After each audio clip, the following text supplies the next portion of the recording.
آپ یہ نبی آپ کہیے کہ عزت و ذلت بادشاہوں کے قبضے میں نہیں ہے، اللہ جسے چاہتا ہے عزت دیتا ہے، جسے چاہتا ہے ذلت کے گڑے میں ڈال دیتا ہے۔ بیٹھے بٹھائے جب اللہ کی نافرمانی ہوتی ہے اللہ پگڑیاں اچھلا دیتا ہے، رسوا کر دیتا ہے، اور ہم تصور بھی نہیں کرتے یہ کیسے ہو گیا۔ بعض مرتبہ کوئی معزز معاشرے میں، سماج میں معزز انسان، عزت والا انسان، اس سے کوئی ایسی حرکت ہو جاتی ہے کہ جس کی وجہ سے منہ دکھانے کے قابل نہیں ہوتا ہے۔ وتعز من تشاء وتذل من تشاء بیدک الخیر، سارا خیر، ساری بھلائی، سب کچھ یہ اللہ تیرے ہاتھ میں ہے۔ انک علی کل شیء قدیر، بے شک تو ہر چیز پر قدرت رکھنے والا ہے، کوئی چیز اس کے لیے مشکل نہیں، جب کرنے پہ آئے تو چٹکیوں میں کر دیتا ہے۔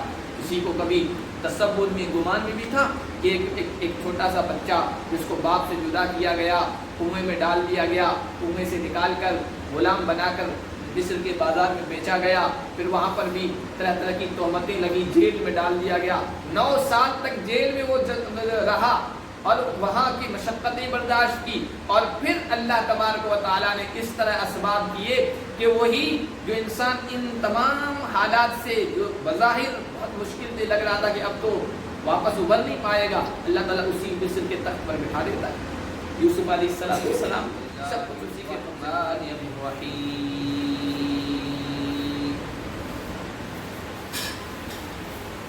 ان الذين يكفرون بآيات الله ويقتلون النبيين بغير حق ويقتلون الذين يأمرون بالقسط من الناس وبشرهم بعذاب أليم۔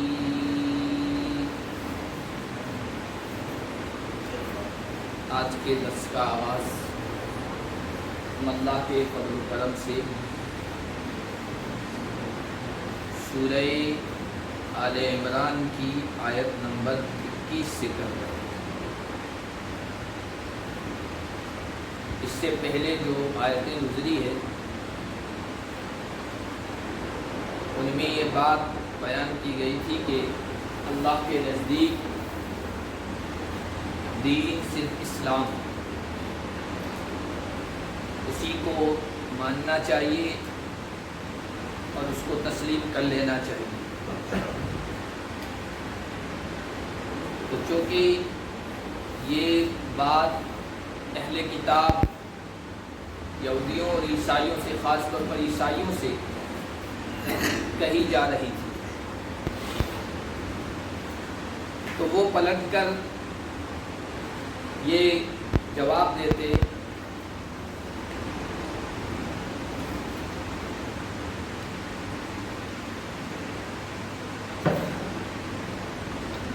کہ ہم تو، ہمارے جو پیغمبر ہیں، ہمارے جو رسول ہیں، حضرت موسیٰ اور حضرت عیسیٰ علیہ السلام اور بنی اسرائیل میں بہت سارے پیغمبر آئے، ہم تو ان کی باتیں مانتے ہیں، ہمیں ایک نیا نبی ماننے کی کیا ضرورت ہے؟ محمد رسول اللہ صلی اللہ علیہ وسلم پر ایمان لانے کی کیا ضرورت ہے؟ ہم تو ان کو مانتے ہیں، ان کی بات کو مانتے ہیں، ان کی پیروی کرتے ہیں۔ تو اللہ تعالیٰ نے اس کا جواب دیا ہے کہ تم ان کی بھی بات نہیں مانتے ہو، جس طرح تم نے اس نبی کے ساتھ سلوک کر رکھا ہے اور اس نبی کی تکذیب کر رہے ہو، یعنی جھٹلا رہے ہو اور اس کا انکار کر رہے ہو، تمہارا رویہ، تمہارا معاملہ اپنے پیغمبروں اور نبیوں کے ساتھ بھی ٹھیک نہیں تھا۔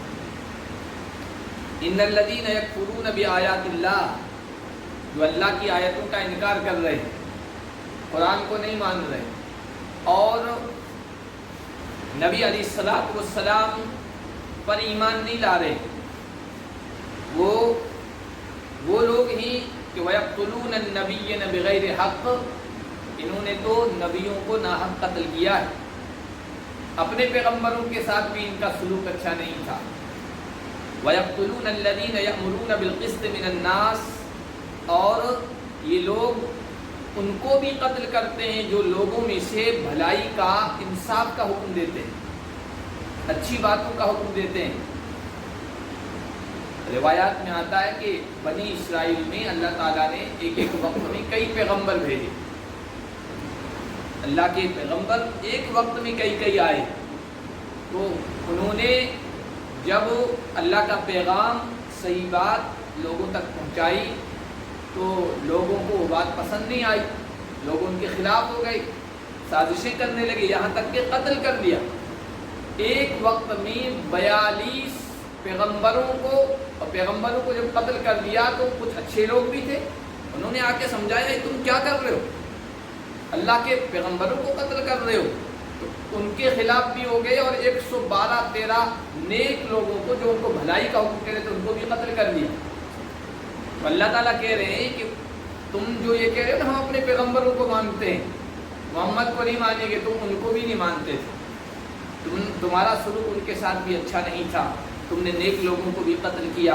فبشرہم بعذاب علیم، اے نبی آپ اس قرآن کے ذریعے سے ایسے لوگوں کو تکلیف دینے والے دردناک عذاب کی خوشخبری سنا دیجیے۔ اولئک الذین حبطت اعمالہم فی الدنیا والآخرہ وما لہم من ناصرین، یہ وہ لوگ ہیں جن کے اعمال بیکار گئے، دنیا میں بھی اور آخرت میں بھی۔ دنیا میں وہ سمجھ رہے ہیں کچھ عبادتیں کر رہے ہیں، کچھ نیک کام کر رہے ہیں اور سمجھ رہے ہیں کہ ہمارے کام آئیں گے اور آخرت میں ہم نجات پا جائیں گے، نہیں، ان کے اعمال پر پانی پھر گیا، حقارت گئی، بیکار گئی۔ وما لہم من ناصرین، اور قیامت کے دن ان کی مدد کرنے والا، ان کا ساتھ دینے والا، ان کی پشت پناہی کرنے والا کوئی نہیں ہوگا۔ الم تر الی الذین اوتوا نصیبا من الکتاب یدعون الی کتاب اللہ لیحکم بینہم، پھر عیسائیوں اور یہودیوں سے جب یہ کہا جاتا ہے کہ آخری کتاب، اللہ کا آخری میسیج، آخری پیغام قرآن کی شکل میں آ گیا ہے، اس کو مان لو، آخری نبی محمد رسول اللہ صلی اللہ علیہ وسلم کی شکل میں، اس کا جواب اوپر آ گیا۔ ان سے کہا جاتا ہے یہ آخری کتاب اللہ کی آ گئی، اس کو مانو، تو وہ کہتے تھے ہمارے پاس خود ہماری کتاب موجود ہے، تورات موجود ہے، انجیل موجود ہے، ہم تو اس کو مانتے ہیں، اور اس میں جو احکام ہیں، اس میں جو تعلیمات اور ہدایات ہیں ہم ان پر عمل کرتے ہیں۔ تو اللہ تعالیٰ یہ بھی فرما رہے ہیں کہ تم اپنی کتاب پر بھی عمل نہیں کرتے ہو۔ کیا نہیں دیکھا ان لوگوں کو جن کو کتاب کا ایک حصہ دیا گیا؟ کتاب کا ایک حصہ دیا گیا کا مطلب یہ ہے کہ انہوں نے جو کتابیں اتری تھی ان میں ہیرا پھیری کر دی، تبدیلی کر دی، چینجنگ کر دی، بدل دیا، اپنی من پسند کی چیزیں کی ان کو رکھ لیا، اور اپنے خواہشات کے خلاف جو باتیں تھیں ان کو ہٹا دیا، اور اس طرح کے بے شمار واقعات۔ نبی علیہ السلام کے بارے میں ان کی کتابوں میں پیشین گوئیاں موجود تھی، بھوشیہ وانی موجود تھی کہ آخری نبی آئیں گے، کہاں پیدا ہوں گے، کس شہر میں ہجرت کر کے جائیں گے، اور پھر کس طرح وہ دین کی تبلیغ کریں گے، ان کی علامات کیا ہیں، ان کی نشانیاں کیا ہیں، ان کا نام کیا ہوگا، ان کی خوبیاں کیا ہوگی، سب ان کی کتابوں میں موجود تھا۔ قرآن کہتا ہے کہ یعرفونہ کما یعرفون ابناءہم، وہ اس نبی کو اس طرح پہچانتے جس طرح اپنی اولاد کو پہچانتے، اپنی اولاد کو تو اندھا نابینا بھی پہچان لیتا ہے، اس طرح پہچانتے ہیں، لیکن مانتے نہیں، انکار کر رہے ہیں۔ تو انہوں نے اپنی کتابوں میں تبدیلی کر دی، اور اس قرآن نے یہ بتایا کہ کیا کیا تبدیلیاں ہوئی ہے، کیا چینجنگ ہوئی ہے، اور جو ان میں صحیح باتیں ہیں قرآن نے ان کی وضاحت کی، قرآن نے ان کو کھول کے بیان کیا۔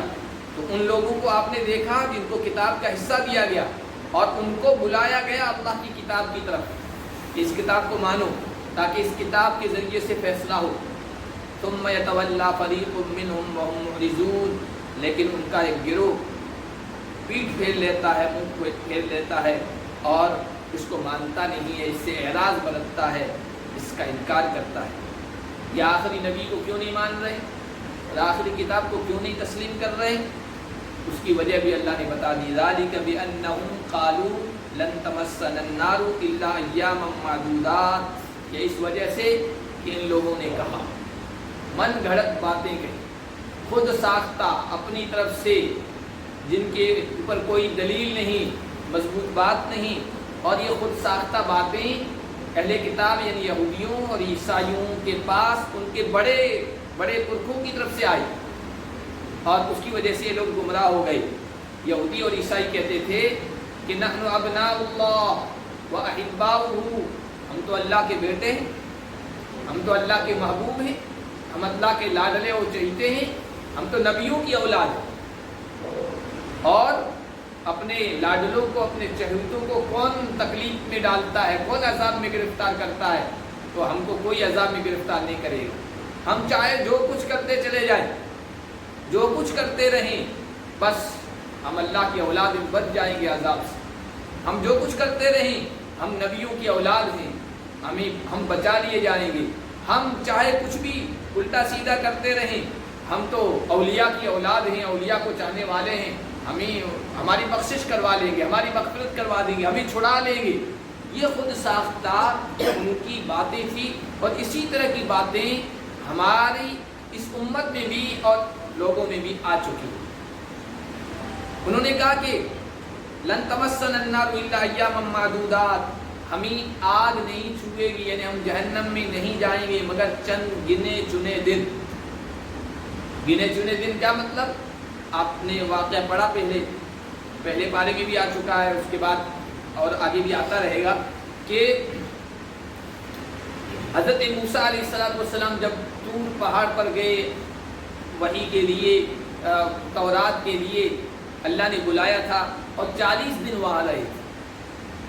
پیچھے جو ہے ایک سامری جادوگر تھا، اس نے بچڑا بنایا یا گائے بنائی، اور اس میں کچھ اس نے اپنے کرتب دکھائے، شعبدہ بازی کی، جادوگری دکھائی، اور اس کی وجہ سے لوگوں کو فتنے میں مبتلا کر دیا، اور کہا کہ یہی جو ہے نا، یہی معبود ہے، اس کی پوجا کرو۔ تو وہ یہودی لوگ تھے، وہ اہل کتاب تھے، وہ بچڑے کی پرستش کرنے لگے، پوجا کرنے لگے۔ تو یہودیوں کو جب ڈرایا جاتا تھا اللہ کے عذاب سے، جہنم کے عذاب سے، تو کہتے تھے ہم تھوڑی جلیں گے جہنم میں، اللہ کے عذاب میں۔ اگر چلے بھی گئے نا تو 40 دن بس، جس میں ہمارے باپ دادا نے اللہ کو چھوڑ کر بچڑے کی پوجا کی تھی، بس 40 دن، گنے چنے دن۔ حالانکہ جہنم کا عذاب ایک لمحے کے لیے بھی ہو نا تو بھی بہت خطرناک چیز ہے، ایک لمحے کے لیے بھی ہو تو بھی خطرناک چیز ہے۔ ایک انگارہ، دہتا ہوا انگارہ ایک لمحے کے لیے کوئی اپنے ہاتھ پر رکھنا برداشت نہیں کرتا ہے۔ جہنم کی آگ تو اس سے کئی گنا، 70 گنا بڑی ہوئی ہے، اس کو کیسے انسان ایک لمحے کے لیے برداشت کر سکتا؟ پھر 40 دن بہت ہے۔ تو وہ یہ کہا کرتے تھے بس 40 دن رہیں گے، اس کے بعد چھوٹ کے آ جائیں گے۔ 40 دن بہت مشکل کام ہے، ایک دن ریمانڈ، پولیس کے ریمانڈ پر رہیے تو پتہ چلتا ہے، ڈنڈے جب پڑتے ہیں تو پتہ چلتا ہے۔ اور یہ تو اللہ کا عذاب ہے، یہ تو اللہ کی پکڑ ہے۔ اور پھر وہ یہ بھی کہا کرتے تھے جبری شفاعت، شفاعت ہوگی، سفارش ہوگی، نبی کریں گے، رسول کریں گے، صحابہ کریں گے، اولیاء اللہ کریں گے، حافظ کریں گے، علماء کریں گے، بچے کریں گے، سفارش ہوگی۔ شفاعت تو برحق ہے، لیکن شفاعت کا یہ مفہوم، یہ مطلب کہ اللہ کچھ چاہے گا اور یہ ہمیں زبردستی اللہ کے عذاب سے چھڑا لیں گے، یہ سفارش کو سفارش یا شفاعت جبری کہتے ہیں۔ یہ ان کا عقیدہ تھا، اور ہمارا بھی تصور، ہماری بھی سوچ یہ ہو گئی کہ ہم نے بزرگوں کا دامن پکڑ لیا، بس اس کے بعد جو چاہے کریں، اللہ کے عذاب سے ہمیں بچا لیں گے۔ ایسا نہیں، یہ یہودیوں اور عیسائیوں کا عقیدہ تھا۔ ان کا یہ کہنا تھا کہ حضرت ابراہیم علیہ السلام، حضرت ابراہیم کو ہم بھی مانتے ہیں، یہودی بھی مانتے ہیں، عیسائی بھی مانتے ہیں۔ وہ کہتے تھے حضرت ابراہیم ڈنڈا لے کر جہنم کے دروازے پر کھڑے ہو جائیں گے، اور جو بھی ختنہ کرنے والا اہل کتاب ہے، یہودی بھی ختنہ کراتے، ان میں سے کسی کے بارے میں یہ فیصلہ ہوگا کہ اس کو جہنم میں ڈال دیا جائے، وہ ڈنڈا لے کر کھڑے ہوں گے کہ نہیں، اس کو جہنم میں نہیں جانے دیا جائے گا۔ یعنی اللہ تو اس کو جہنم میں ڈالنا چاہ رہے، اور ابراہیم کے بارے میں یہ لوگ کہہ رہے ہیں کہ وہ زبردستی اللہ سے چھڑا کر جنت میں لے جائیں۔ یہ غلط عقیدہ، یہ غلط تصور ہے، اور یہ تصور اگر ہمارے اندر آ گیا کسی اللہ کے نبی، کسی پیغمبر، کسی رسول، کسی اللہ کے ولی کے بارے میں، تو وہ یہودیوں کی جو گمراہی ہے وہ آج ہمارے اندر بھی آ جائے۔ تو وہ کہتے تھے ہمیں تو چند دن جہنم میں جلنا پڑے گا، اس کے بعد ہمارے مزے ہی مزے ہیں۔ اللہ نے فرمایا وَغَرَّهُمْ فِي دِينِهِمْ مَا كَانُوا يَفْتَرُونَ، ان کو اپنے دین کے سلسلے میں دھوکے میں ڈال دیا۔ ان چیزوں نے جو وہ گھڑا کرتے تھے، یہ من گھڑت باتوں نے ان کو دھوکے میں ڈالے رکھا، پھر وہ کہتے ہم جو کچھ کریں بس کرتے رہیں، بس کچھ جو ہے ان کے نام کا کچھ کر دیں، یہ ہمیں بچا لیں گے۔ جیسے آج کل ہمارا تصور ہے، ہمارے عقیدوں میں، ہمارے تصورات میں، ہمارے ذہنوں میں یہ ہے نماز پڑھیں نہ پڑھیں، روزہ رکھیں نہ رکھیں، تیسرا کر دیں، 40واں کر دیں، 11ویں کر دیں، فلاں کر دیں، فلاں کر دیں، بس ہم بخش دیے جائیں گے، یہ تصور۔ غرہم فی دینہم، دین کے سلسلے میں یہ من گھڑت باتیں انسان کو دھوکے میں مبتلا کر دیتی ہے۔ بس سفارش ہو جائے گی، ہم تو سمجھتے ہیں سفارش ہو جائے گی، شفاعت ہو جائے گی۔ شفاعت کا یہ مطلب تھوڑی ہے کہ جہنم میں جانے سے پہلے ہی چھوڑ دیا جائے گا، بچا لیا جائے گا۔ تو اللہ کی تیار کردہ جیل کا ایک لمحہ بھی بہت خطرناک ہوگا، اللہ سے پناہ مانگتے رہنا چاہیے، اور اس طرح کے غلط تصورات، غلط سوچ سے اپنے آپ کو بچانا چاہیے۔ تو یہودی بھی اپنے بارے میں یہ کہا کرتے ہیں۔ اللہ نے فرمایا فَكَيْفَ إِذَا جَمَعْنَاهُمْ لِيَوْمٍ لَا رَيْبَ فِيهِ، یہ من گھڑت باتوں پر چلتے رہے، ہم ان کو ایک دن اپنے دربار میں بلائیں گے، جمع کریں گے، اکٹھا کریں گے، اس دن کے لیے جس دن کے آنے میں کسی کو شک نہیں ہے۔ وہ دن آئے گا، وہ فیصلے کا دن ہے، اور وہ انصاف کا دن ہے۔ وَنَضَعُ الْمَوَازِينَ الْقِسْطَ لِيَوْمِ الْقِيَامَةِ فَلَا تُظْلَمُ نَفْسٌ شَيْئًا، ہم ترازو، انصاف کی ترازو قائم کریں گے، قیامت کے دن انصاف کی ترازو قائم کریں گے، اس دن کسی پر ظلم نہیں کیا جائے گا۔ یہاں بھی یہی کہا وَوُفِّيَتْ كُلُّ نَفْسٍ مَّا كَسَبَتْ، پورا ہر نفس کو دیا جائے گا وہ جو اس نے کیا کمایا۔ وَهُمْ لَا يُظْلَمُونَ، ان پر ظلم نہیں کیا جائے گا۔ کیا مطلب؟ ایسا نہیں ہوگا کسی نے تنہائی میں کوئی نیکی کی، کسی نے نہیں دیکھا اور وہ نیکی اس کی یوں ہی رہے گی، اس کا بدلہ نہیں ملا، نہیں، اللہ دیکھ رہا ہے، اللہ کے ریکارڈ میں محفوظ ہو رہی ہے، وہ نیکی کا بدلہ بھی اسے ملے گا۔ اور کسی نے سات پردوں میں، اندھیروں میں، تاریکیوں میں کوئی اللہ کی نافرمانی کی، گناہ کیا، اور وہ چھپا رہ جائے گا، اس کی سزا اس کو نہیں ملے گی، ایسا نہیں ہے۔ وَوُفِّيَتْ، ہر چیز کا مکمل بدلہ، جزا یا سزا اسے ملے گی۔ مَن يَعْمَلْ مِثْقَالَ ذَرَّةٍ خَيْرًا يَرَهُ وَمَن يَعْمَلْ مِثْقَالَ ذَرَّةٍ شَرًّا يَرَهُ، جو کوئی بھی انسان نیکی کا کام کرے گا وہ بھی اس کا انجام دیکھ لے گا، اور جو برائی کرے گا اس کا بھی انجام وہ دیکھ لے گا۔ قُلِ اللَّهُمَّ مَالِكَ الْمُلْكِ تُؤْتِي الْمُلْكَ مَن تَشَاءُ وَتَنزِعُ الْمُلْكَ مِمَّن تَشَاءُ۔ اس سورت کے شروع میں ہم پڑھ چکے ہیں، اور اس سورت کے اترنے کا بیک گراؤنڈ، پس منظر بھی بتا چکے ہیں کہ عیسائیوں کا ایک وفد، ایک ڈیلیگیٹ آیا تھا اللہ کے نبی صلی اللہ علیہ وسلم کے پاس۔ اللہ کے نبی نے عقیدے کے سلسلے میں ان سے گفتگو کی تھی، کیونکہ عیسائی یہ کہتے تھے کہ عیسیٰ اللہ کے بیٹے ہیں، سن آف گاڈ ہیں، 3 خداؤں میں سے ایک خدا ہیں، 3 مل کر ایک خدا ہیں، اس طرح کی باتیں جو توحید کے خلاف تھی۔ تو جب وہ وفد وہاں نجران سے روانہ ہوا تھا تو اس میں بڑے بڑے چودھری لوگ تھے اور پڑھے لکھے ان کے پادری بھی تھے۔ اس میں ایک پادری تھا ابو حارثہ بن علقمہ، اس کا ایک بھائی ساتھ میں تھا جس کا نام تھا قرظ بن علقمہ۔ جب وہاں سے چلے ہیں تو بھائی کو ٹھوکر لگی، اس کی سواری کو ٹھوکر لگی، تو دوسرے نے کہا کہ جس کی طرف جا رہے ہیں محمد رسول اللہ کی طرف، اس پر اللہ کی لعنت و نعوذ باللہ۔ یہ کہا ٹھوکر لگنے پر یہی ہوتا ہے، دشمن کو ہم برا بلا کہتے ہیں۔ تو اس نے کہا، پادری نے کہا جو اس کا بھائی تھا پڑھا لکھا گیانی، اس نے کہا ارے ایسا مت کرو، یہ جملے مت استعمال کرو۔ کہا کیوں، وہ ہمارے مخالف ہیں؟ کہا کہ نہیں، ہماری کتابوں میں اس کے بارے میں پیشین گوئیاں ہیں اور یہ آخری نبی ہے، اس سے غلط لفظ استعمال مت کرو۔ بھائی نے کہا جب آخری نبی ہیں تم کہہ رہے ہو تو پھر ہم اس سے مناظرہ ڈیبیٹ کرنے کیوں جا رہے ہیں، ان کو مان لیں، ان پر ایمان لے آئیں۔ کہا کہ نہیں، اگر ان پر ایمان لے آئیں گے تو یہ بڑے بڑے بادشاہ جو لوگ ہیں نا، جو ہم پر عنایتیں کر رہے ہیں، مال و دولت سے نواز رہے ہیں، یہ تحفے وغیرہ سب بند ہو جائیں گے ہمارے۔ یعنی دنیا کے مال کی محبت کی وجہ سے وہ اللہ کے نبی کو نبی نہیں مان رہے۔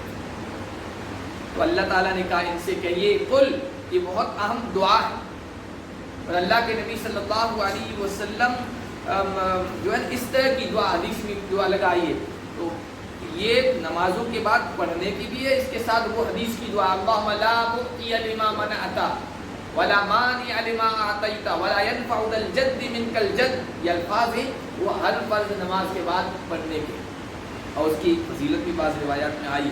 تو اس دعا کے یا مناجات کے، اللہ سے گفتگو کے یہ انداز ہیں۔ اے نبی آپ ان سے کہیے اللہم مالک الملک، اے بادشاہوں کے بادشاہ، ملک کے، حکومت کے، بادشاہت کے بادشاہ، ان بادشاہوں سے تم ڈر رہے ہو، یہ ہمارا وظیفہ بند کر دیں گے، تنخواہ بند کر دیں گے، جو نذرانے دے رہے ہیں وہ بند کر دیں گے، اگر ہم حق بات کو مان لیں گے، تسلیم کر لیں گے، تو ان سے کہیے کہ ان کو بادشاہت دینے والا اللہ ہے، تو شہنشاہوں کا شہنشاہ ہے، بادشاہوں کا بادشاہ ہے.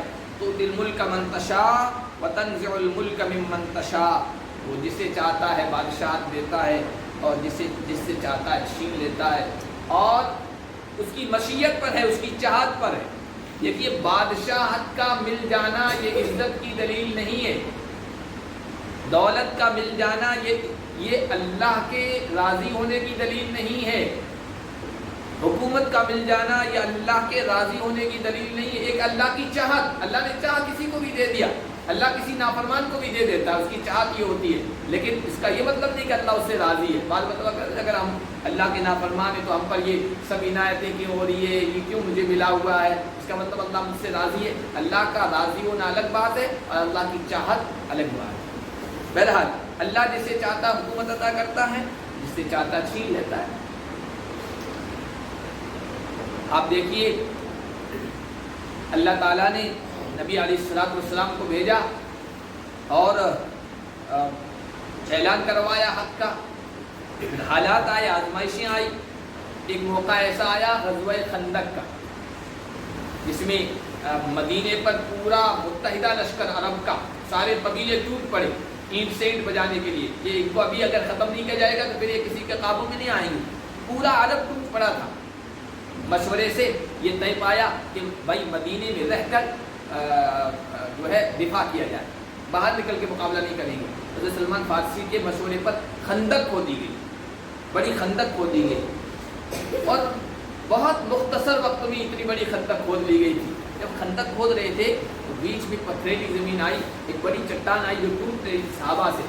اللہ کے نبی صلی اللہ علیہ وسلم سے شکایت کی. اللہ کے نبی نے کہا پھاوڑا لو، میں ابھی آ رہا ہوں. اللہ کے نبی صلی اللہ علیہ وسلم گئے، پھاوڑا لیا اور ایک پھاوڑا یا جو بھی گینچی وینچی تھی وہ مارا اور کہا اللہ اکبر.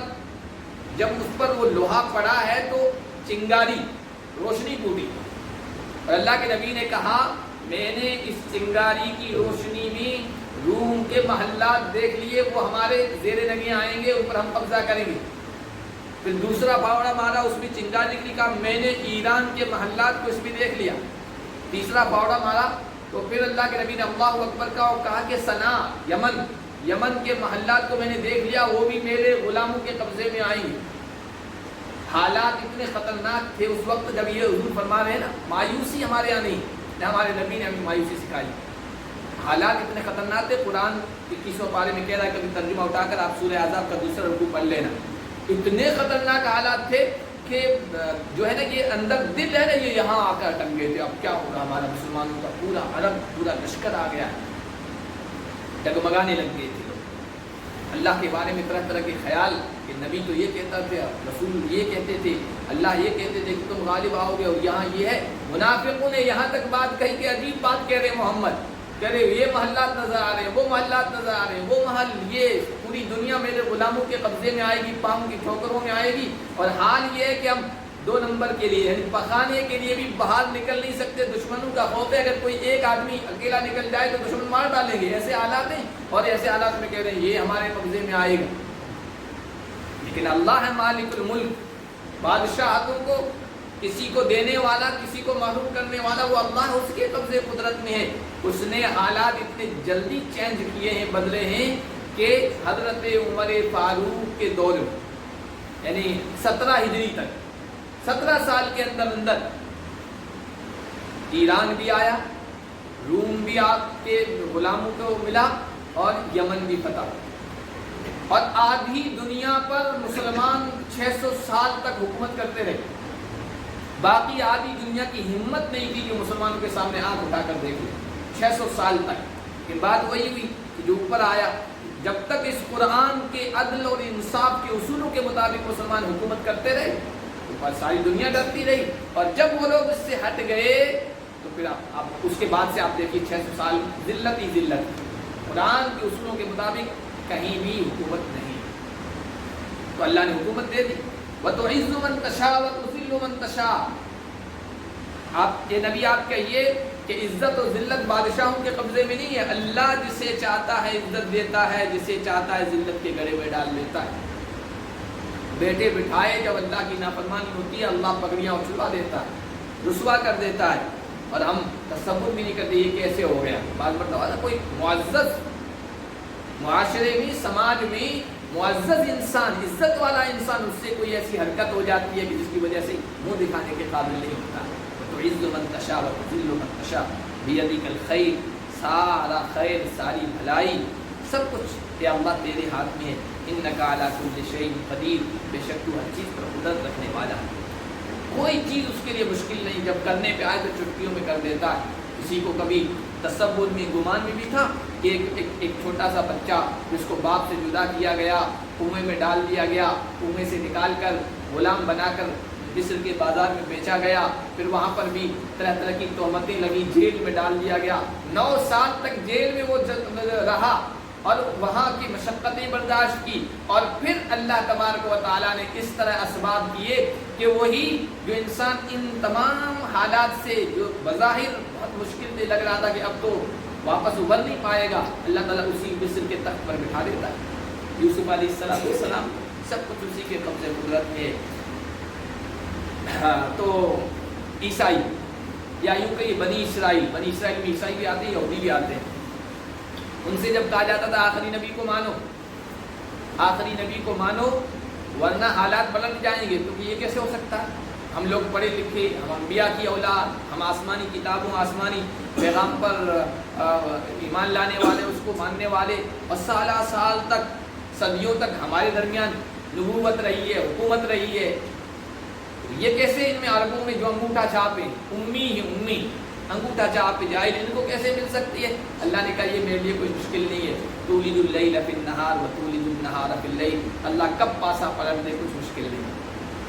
تم دیکھتے ہو انقلابات، تبدیلیاں ہوتی رہتی ہے. اللہ جب چاہتا ہے رات کو دن میں داخل کر دیتا ہے اور دن کو رات میں داخل کر دیتا ہے. ابھی آپ نے سردیوں کا موسم دیکھا، دن بہت مختصر، رات لمبی، گویا دن کا کچھ حصہ رات میں ملا دیا، دن شارٹ ہو گیا، راتیں لمبی ہو گئی. اور اب گرمیوں کا موسم آ رہا ہے جس میں دن لمبے ہو جائیں گے، راتیں چھوٹی ہو جائیں گی. یہ انقلابات، یہ تبدیلیاں ہیں، یہ اللہ کے حکم سے ہو رہا ہے. اسی طرح نبوت تم بنی اسرائیل سے لے کر اب اللہ ان امیوں میں پیدا ہونے والے ایک اپنے آخری نبی محمد رسول اللہ صلی اللہ علیہ وسلم کو دے دے گا. تمہارے سر سے نبوت کا تاج ہٹا کر اب اس کے سر پر سجا دے گا. یہ اللہ کے لیے کچھ بھی مشکل نہیں ہے، وہ علی کل شیء قدیر ہے. وتخرج الحی من المیت، کہا کرتے ہیں تو ان پڑھ لوگ ہیں عرب کے لوگ، ہم لوگ تو گیانی ہیں، جانکار لوگ ہیں، ہم کو ہی ملنا چاہیے، ہمارے پاس یہ عہدہ رہنا چاہیے. کہا کہ اللہ کے یہ قدرت ہے، اللہ جاہل کے گھر میں عالم، عالم کے گھر میں جاہل پیدا کر دیتا ہے. مردہ زندہ کو مردہ سے اللہ نکالتا ہے اور مردے کو زندہ سے نکال دیتا ہے. زندہ کو مردہ سے نکالنا، انڈے سے، انڈا بے جان ہے، اس سے دیکھیے جاندار چوزا نکل رہا، سارے پرندے نکل رہے، اور مردہ کو نکالتا ہے زندے سے. زندہ خود مرغی کے یہ زندہ ہے، اندر سے بے جان چیز انڈا نکل رہی. اور اسی کا مطلب یہ بھی ہے عالم جو ہے نا وہ زندہ ہے، انسان ہے. عالم زندہ انسان ہے، اللہ کی عبادت کرنے والا زندہ انسان ہے، توحید کو ماننے والا زندہ انسان ہے، اللہ کا ذکر کرنے والا یہ زندہ انسان ہے. ہم دیکھتے ہیں توحید کا ماننے والا ہے، اس کے گھر میں مشرک پیدا ہو جاتا ہے، اور مشرک کے گھر میں ایک اللہ کو ماننے والا نکل آتا ہے. کتنے مسلمان گھرانے صدیوں سے آئے اور توحید کو ماننے والے، ان کے گھروں سے ایسے لوگ پیدا ہو گئے، مشرک ہو گئے، رضوی سے پتہ نہیں کیا بن جاتے ہیں. زندہ ایک ایمان والے گھر میں تھے، مردہ بن گئے. کفر، شرک، یہ سب مردہ چیزیں ہیں، ان کو جو اختیار کرنے والے مردہ ہیں. عالم کے گھر میں جاہل پیدا ہو جاتا ہے، اور کتنے جاہل لوگ ہیں ان کے گھر میں حافظ عالم پیدا ہو جاتے ہیں. تو اللہ تعالیٰ کی قبض قدرت میں ہے، وہ جس سے چاہے نواز دے. وَتَرْزُقُ مَن تَشَاءُ بِغَيْرِ حساب، اور اے اللہ تو جس کو چاہتا ہے بغیر حساب دے دیتا ہے. روزی دینا بھی اللہ کے ہاتھ میں، عزت و ذلت کا سامنا کروانا بھی اللہ کے ہاتھ میں، اللہ کے علاوہ کسی کے ہاتھ میں نہیں ہے، یہاں تک کہ پیغمبر اور رسولوں کے ہاتھ میں بھی نہیں ہے. بہت مشہور واقعہ ہے حضرت سلیمان علیہ السلام کا. اللہ نے کیا حکومت دی، کیا شان و شوکت دی تھی، ایسی حکومت کسی کو نہیں ملی. جانوروں پر، چرندوں پر، پرندوں پر، کیڑے مکوڑوں پر، سب پر اتنی شاندار حکومت، یہاں تک کہ چیونٹی کیا بول رہی ہے اس کی بولی تو سن رہے ہیں. چیونٹی نے کہا اپنے اپنے بلوں میں داخل ہو جاؤ، سلیمان کا زبردست لشکر آ رہا ہے۔ حضرت سلیمان نے اس کی بات سن لی اور مسکرائے کہ کیا اللہ کی شان ہے، مجھے کیا حکومت دی ہے، چیونٹی کی بات سن رہا ہوں، سمجھ بھی رہا ہوں۔ تو حضرت سلیمان نے کہا چیونٹی کچھ مانگ مجھ سے، کچھ مانگ مجھ سے۔ کہا کہ تجھ سے کیوں مانگو، تیری حکومت ہوگی چرندوں پر، پرندوں پر، انسانوں پر، جنات پر، ہوا پر، کیڑے مکوڑوں پر، ساری کائنات میں جو اللہ نے تمہیں عطا کی ہے ہوگی، لیکن دینا اور محروم کرنا یہ تمہارے ہاتھ میں نہیں ہے سلیمان، یہ تمہارے ہاتھ میں نہیں ہے۔ تم عاجز ہو اور عاجز سے مانگنا صحیح نہیں ہے، مانگنا اس سے چاہیے جو علی کل شیء قدیر ہے، ہر چیز پر قدرت رکھنے والا ہے۔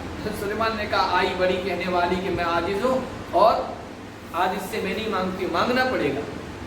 تو چیونٹی نے کہا ٹھیک ہے، جب آپ اصرار کر رہے ہیں، ضد کر رہے ہیں، تو ایسا کیے، ضد فی رزقی و ضد فی عمری، اللہ نے جتنی روزی میرے مقدر میں لکھ دی ہے اس میں سے ایک دانہ بڑھا دیجیے، زیادہ کر دیجیے، دے دیجیے، اور اللہ نے جتنی میری عمر لکھی ہے نا اس میں سے کچھ اور بڑھا دیجیے، اضافہ کر دیجیے۔ تو حضرت سلیمان تو اللہ کے پیغمبر تھے، تاکہ یہ دونوں چیزیں میرے ہاتھ میں نہیں ہیں۔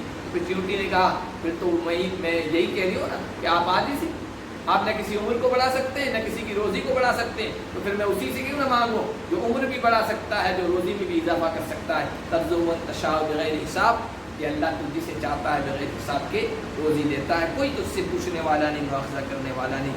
اللہ پاک ہم سب کو قرآن کی تعلیمات پر، ہدایات پر عمل کرنے کی توفیق عطا فرمائے۔